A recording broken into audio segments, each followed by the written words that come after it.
कि सबसे पहले उसके अंतर में श्रद्धा होना चाहिए। श्रद्धा होना चाहिए किस पर? बोले अश्रद्धा की परिभाषा क्या है? बोले वेद गुरु वाक्येषु विश्वास। वेद और गुरु के वाक्य पर विश्वास है, मतलब आप श्रद्धावान हैं। किसी ने कह दिया कि भाई शिव जी पर एक लोटा जल चढ़ाओ, जैसे आजकल लोग प्रदीप जी मिश्रा सबको बोलते हैं कि जल चढ़ाओ, तो लोग उनकी बात मानकर कितना जल चढ़ा रहे हैं। इसका मतलब क्या हुआ? लोगों की श्रद्धा है उन पर, और श्रद्धा नहीं है तो बोला अरे जल चढ़ाने से क्या होगा, वो कभी आगे नहीं बढ़ेगा। कह दिया भगवान को तुलसी चढ़ाना चाहिए, अब दिमाग लगा अरे तुलसी क्यों चढ़ाए, हम तो भांग चढ़ाएंगे, हम तो धतूरा चढ़ाएंगे, वो बात नहीं।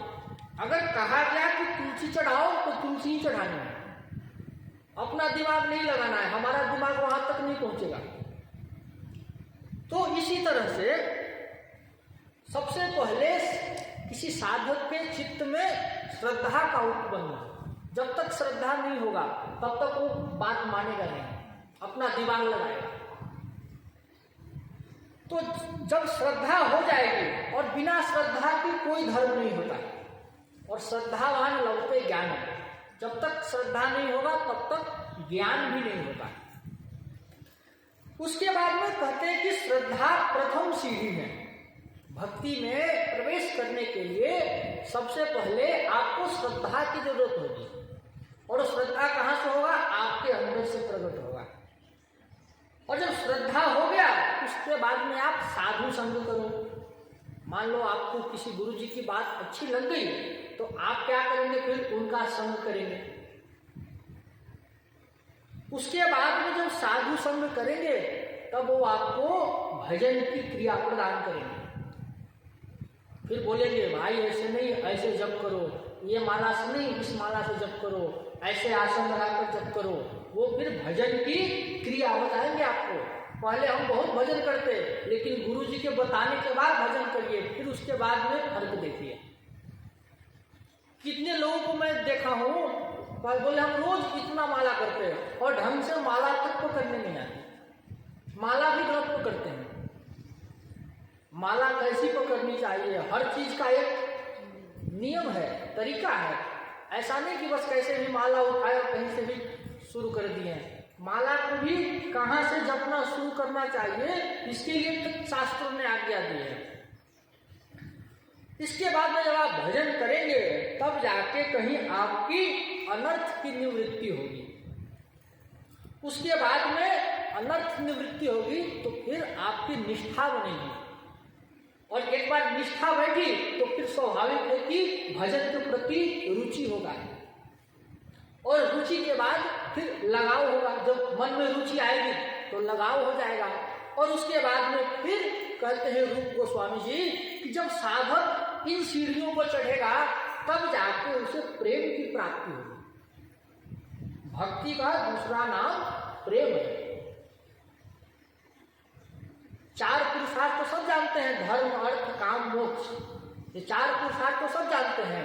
लेकिन श्री गौरांग महाप्रभु कहते हैं पंचम पुरुषार्थ होए प्रेम महाधन। प्रेम नाम का जो महाधन है ये पांचवा पुरुषार्थ है, और ये पांचवा पुरुषार्थ को ही भक्ति कहा गया है। तो ये भक्ति का आना, तो भक्ति आएगा कैसे? तो इसके लिए कहते हैं कि सबसे पहले आप भगवान की कथा सुनिए। जब तक आप भगवान को जानेंगे नहीं तब तक आपका भगवान के प्रति रुचि नहीं बनेगा। भगवान के प्रति आपको रुचि प्रकट करना है। आप भगवान छोड़ दो, मान लो आपके बीच में कोई एक ऐसा व्यक्ति आ जाए जिसकी बहुत महिमा है लेकिन आप उसके बारे में नहीं जानते, तो आप उससे बात तक नहीं करेंगे। और लेकिन अचानक किसी ने बता दिया कि भाई ये फलाने जगह के अमुक व्यक्ति हैं, तो फिर अरे अरे ये बैठे थे, हमको तो मालूम ही नहीं था। ऐसा होता है।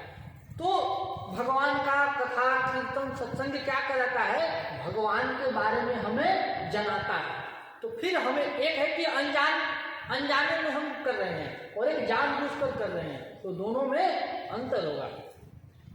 अभी आपके उधर घोरेश्वरी देवी, पहले आप कहाँ जाते थे ज्यादा? अब आपने जब कथा सुन लिया तो कैसे श्रद्धा से जाकर प्रणाम करते हैं, है ना?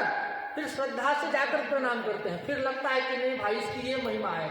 जब तक उसकी जानकारी नहीं होती, उसकी माहिती नहीं होती है, तब तक हमको पूरा मन से विश्वास नहीं कर पाते हैं। तो इसीलिए पहले कथा को सुनना है। और सुनना कैसे? बोले मन के साथ, मन लगा कथा सुननी चाहिए। सुनहुतात सादर मन लाई, मन लगाकर कथा को सुनना चाहिए। और कथा श्रवण की इतनी महिमा है कि यदि कोई अगर वृद्ध भी हो जाए तो फिर वह भी जवान हो जाता है। अब आपके प्रमाण के लिए कहते हैं कि भक्ति महारानी के दोनों पुत्र ज्ञान और वैराग्य दोनों अचेत थे, लेकिन जब सनकादिकों ने कथा सुनाई तो क्या हुआ? भक्ति सुतो तो तरुणों गृहीत्वा, दोनों भक्ति के दोनों पुत्र ज्ञान और वैराग्य एकदम तरुण हो गए। कैसे? बोले कथा सुनने से। कथा सुनने से ही जीव मात्र का कल्याण है। एक घड़ी आधी ते पुनियाद, तुलसी संगति साधु के हरे कोटि अपराध। सत्संग में बिताया हुआ एक क्षण भी अगर जीवन में उतर गया तो समझिए जीव का कल्याण है। जैसे किसी राजा के राज्य में एक चोर आया, वहां के लोग बड़े धार्मिक थे, हर जगह कथा कीर्तन सत्संग आदि हुआ करता था। तो चोर ने सोचा कि अभी इसी राज्य में चोरी करूंगा, और उसने चोरी करके और राजा के राजमहल में ही चोरी किया और चोरी करके भागा। अब जब भागता है वो, तो राजा के सिपाही पीछे लग गए। अब यह उसने बचने के लिए क्या किया? उसने बचने के लिए सीधा जाके एक जगह सत्संग चल रहा था, जाके सत्संग में बैठ गया वो। अब मन तो है बाहर कि कहीं सैनिक आकर मुझे पकड़ न ले, और राजा के सैनिकों ने देखा कि अरे चोर यहाँ तो नहीं घुसेगा, यहाँ तो सब भाविक लोग बैठते हैं, आके निकल गए। तो इसने सत्संग में क्या सुना? बोले देवताओं की कभी परछाई नहीं होती।